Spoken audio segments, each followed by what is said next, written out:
And look, it feels almost absurd for me to talk about his career and him and what he is. We all know that it goes before him, but what was really amazing was just quite how much of a gentleman he was. And if anything, that's what I really took away from it.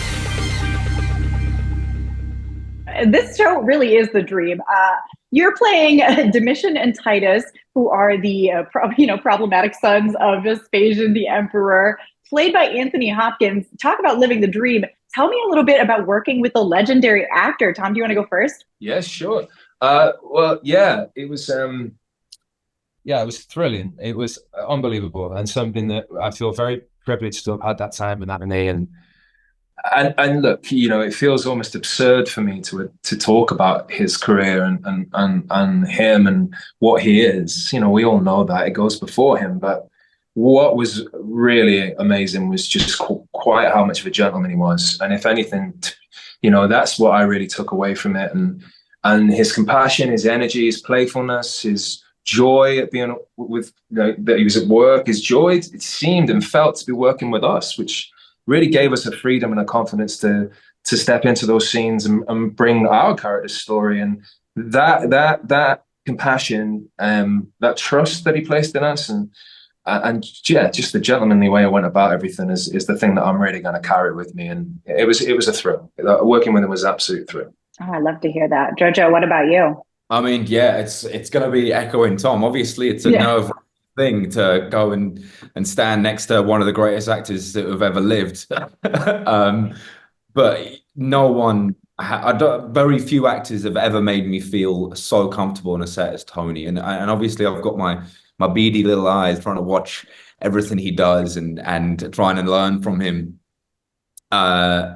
But he makes you feel as if you don't even need to. He makes you feel like you're the best in the world, which is crazy and not true, because he's clearly at least one step ahead of me.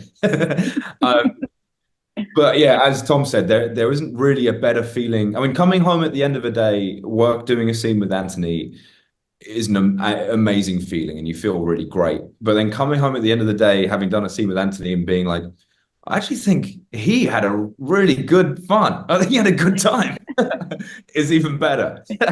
Oh my gosh. Yeah, I can't imagine. And especially the family dynamic that you guys were able to all develop. Obviously, this is not the healthiest family dynamic. There's a lot going on there in terms of politics and favoritism and betrayal and all that jazz. Tell me a little bit about working with each other and how you developed that kind of feeling together. Whoever wants to answer. It was a joy. No, that's the truth. And also, in terms of the characters, it's quite obvious that there's real contradictions and real tension between them, and their hierarchical positions adds to that, as there's many other different ingredients go into creating that energy. But in terms of how we built that, and hopefully it comes across when you watch it, we didn't. We just knew our characters and turned up and knew our intentions and went for it. And there was the real surprise working together. That was this doesn't always happen, and it was a joy that it did. Is that the scenes just made sense. Bouncing off Jojo made sense very quickly.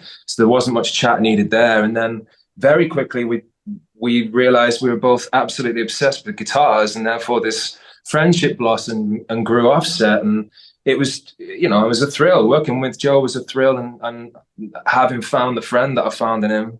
I hope he says the same. It's been an absolute thrill too. Well, we have to wrap, so we'll never know. But your feelings will go unknown. He's a really nice guy, I swear. Yeah. I really like him. Well, thank you so much for talking with me. The show is wonderful. Your performances are great. So thank you so much. Now, you play Tenix and Kala, who are two pretty formidable characters. I would love to hear from both of you a little bit about your characters and what it was that drew you to them. Sarah, do you want to start us off? Sure. Well, my character is that this woman, she's a trailer living in the media, but she has to go to Rome because, unfortunately, her children have been arrested and sent to Rome as slaves or gladiators. And she arrived in the house of Tenix because he bought one over her daughter. He's the boss crime of the city, so it's fantastic for her because he knows how the city functions. And she can use that. Obviously, she's super intelligent, and she picks up things quite fast. And yeah, she thrived. I mean, more than that, she fight for her children, and she accomplished a lot. Yeah, absolutely. I wouldn't want to run into her and be on her wrong side. Yes. Now, Ewan, what about you? Yeah, so Tenax is a very interesting character. I think, he's grown up on the streets of Rome through some incredibly turbulent times, and it's a very difficult place to live, the underbelly, as a sort of street kid, basically feeding off scraps. And by hook or by crook, he's clawed his way up, to essentially running the sort of gambling and the very top of that underworld sort of hierarchy. And he remembers where he came from, and he looks after the other kids, but he's also an incredibly ruthless person. You wouldn't want to mess with him.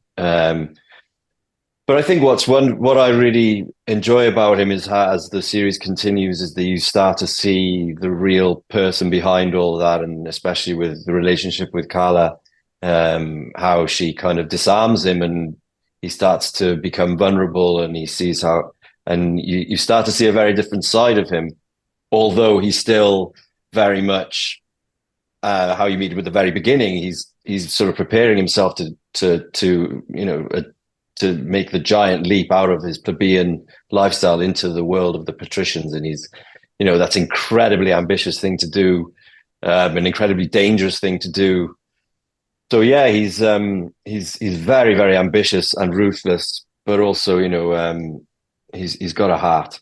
Yeah, absolutely. I've loved watching their relationship kind of evolve, and it does become complex. Sarah, how do you see their relationship? Well, complex. It's like love and hate. It's complicated. Yeah, it's complicated. Attraction, repulsion. Obviously, they were both pursuing their own path, and then they need each other. And like we love to say, they became partners in crime. Definitely. I love the way it goes. I don't know where it goes exactly, but it's amazing to see how someone can show something unrevealed in yourself, and it works for both of them. Definitely Carla reveals something in Tenax, and likewise and otherwise. Yeah, I think they find some kind of solace in each other as well, don't they? In the sense that they are, well, certainly for Tenax, he's never really met anyone like this, and it's kind of scary and exciting to have someone who disarms him in this way, where he usually keeps such a guard up against everyone, shows no, there's no kind of weakness.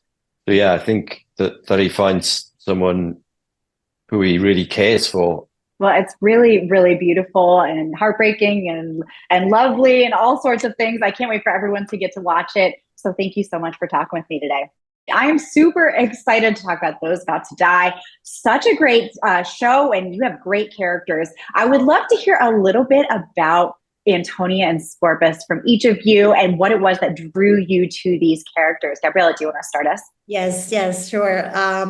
Antonia's been the role I've been waiting for 25 years of acting. I was hoping at some stage in my career to meet a role that would allow me to be really creative and not being shy with making choices and trying to drive the character in areas that I didn't plan before.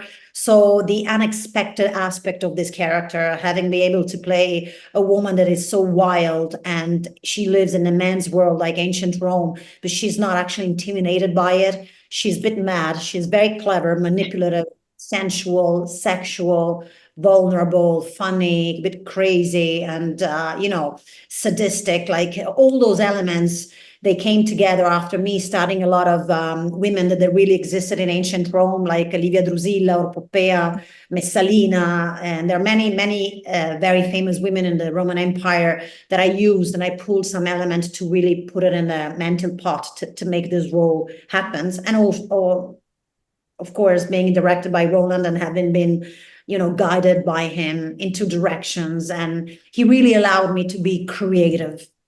And that's for an actor. And you can be creative when you feel safe. So when an actor feels safe, then you're like, okay, I try this, and then you can still kind of find your path because you know you have a maestro behind you like Roland. And yeah, so that's it. Well, all the preparation definitely shows. Dimitri, tell me a little bit about Scorpus and taking on that character, what it was that drew you to him, because he's pretty wild too. Yeah, they're both equally quite wild characters, actually, and that sort of explains, I think, the intense sort of magnetism between the two of them. There's this sort of strange power dynamic where obviously Gabriella owns the blue faction, and Scorpus in some ways works for her, but he also knows he's the sort of superstar, and so they both wield this sort of equal amounts of power that at certain points, you know, if Scorpus's star power wanes, or if the blues lose some money, it's like they, you know, everything sort of teeters on catastrophe constantly. So the two of them are locked into that situation together, and have a very sort of strange relationship where I think for Scorpus it's you know, Antonia is this sort of puzzle that he can never quite figure out. Everything else in his life has become attainable, and it is maybe a little disinteresting after a while, because he can have all the women, he can have all the wine, he can have all the gold, all the accolades, but Antonia constantly remains out of his grasp. It's constantly this thing that he can never quite attain, I think, and I think Antonia knows very well how to sort of play with that. So it makes a really interesting dynamics. And yeah, what drew me to the role, I mean, you know, I think anyone would sort of look at the role of Scorpus and just sort of feel that it was there was a lot there to sort of get your teeth into, and not least just because of the character, but the sort of work we had to do in training and getting accustomed with the chariots. It was the whole experience of it is just something I'd always hoped for, and felt very lucky to be called upon to do. Yeah. Well, the show is fantastic. You two together are fantastic, and I can't wait for everyone to see your performances. So thank you so much for talking with me today. Your characters are both so wonderful. You play Kwame and Vigo, who form this kind of unexpected friendship during gladiator training. I would love to hear a little bit about your characters and what it was that drew you to them. Mo, do you want to start us off? What drew me to them? I mean, mainly it was the fact that I was able to tell a story of someone that's from North Africa, and their influence into the Roman history. So from the get-go, you see Kwame as an animal tracker who sells animals to the Romans for their games. And eventually, what kind of very much really excited me is that we have a North African gladiator that kind of works his way up through the ranks. Yeah, absolutely. And you had some pretty wild animal co-stars there too. Yeah, exactly. Yeah. And I think that is an amazing part for me personally. Just to kind of, challenge these co-stars who are much more superior and bigger than me. So it's a story that I can basically tell, my kids and their kids' kids in the future to come. Absolutely. Now, Jóhannes, tell me a little bit about forming Vigo and what it was that drew you to this character. Well, when I was reading the script, I noticed that he has a wife and a son, so he's a family man, and that is easy for me to connect to because I have 3 children of my own and a wife. Mm-hmm. And so to imagine myself in a situation where I'm not free to see my family and I'm basically a prisoner. Your ultimate goal is just to be free again and to be with your family. So it's to be in Rome shooting a 10-part TV series with Roland Emmerich, that's a yes for me straight, like right out of the gate, just on that. But finding the humanity and the friendship and the beauty of the relationships that the gladiators have in that situation they're in is what really attracted me to the story that we're telling. Yeah, absolutely. The relationship between Kwame and Vigo is so important and so fun to watch evolve, so beautiful. Whoever wants to answer, tell me a little bit about forming that friendship together. Well, that kind of happened during pre-production when we were doing stunt training and we were staying at the same hotel, and I was always trying to have sleepovers in Moe's room, but he wouldn't let me. So I went to the front desk and I asked him for a key to his room, and he got upset because it was the middle of the night and he was sleeping. But we it was part of my contract that I have my own room and that I also have my own car. As you should. It actually was. You were meant to have a private car, but I was always in your car. I think those. He said we're going to be besties in real life too. Yeah. I made him be my bestie. You know what it was? It was that, we obviously were building on this friendship, but then once for me, our friendship got to where it needed to be for our characters. I didn't see any future. I was like, there's no point of, taking this any further. We're we've got to where we are and let's just leave it there. This is perfect. This is all the character needs. Oh yeah. Well, I can tell you two don't get along at all. Well, thank you so much for talking with me today. I can't wait for everyone to see your performances. They were both really, really wonderful. So thank you so much.